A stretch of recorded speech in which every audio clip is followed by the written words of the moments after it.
నమస్కారం అండి. ఈనాటి కమ్మని కథ పేరు పరిష్కారం.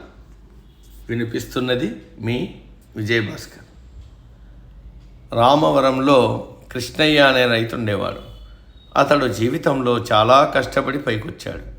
తన ఎదుగుదలకు కారణం గురువు శ్రీనివాస శాస్త్రి అని అందరితో చెప్పేవాడు. కృష్ణయ్య వృద్ధుడయ్యాక తన కొడుకులిద్దరినీ పిలిచి గురువుగారి సలహాలతో హాయిగా బతకండి అని చెప్పాడు. కృష్ణయ్య చనిపోయాక ఇద్దరు కొడుకులు గురువు దగ్గరకు వెళ్ళారు.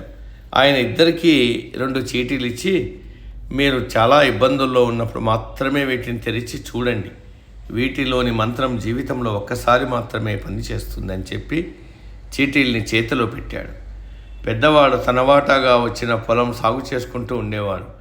ఎప్పుడైనా కష్టం వచ్చినప్పుడు గురువు ఇచ్చిన చీటీ తెరిచి చూడాలని అనుకునేవాడు.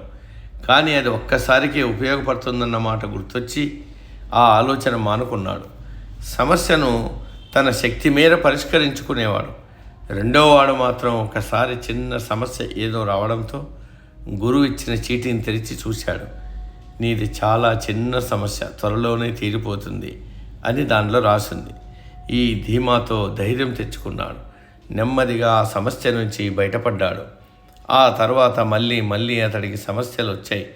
వాటికి పరిష్కారం తెలియక నిత్యం ఇబ్బంది పడేవాడు.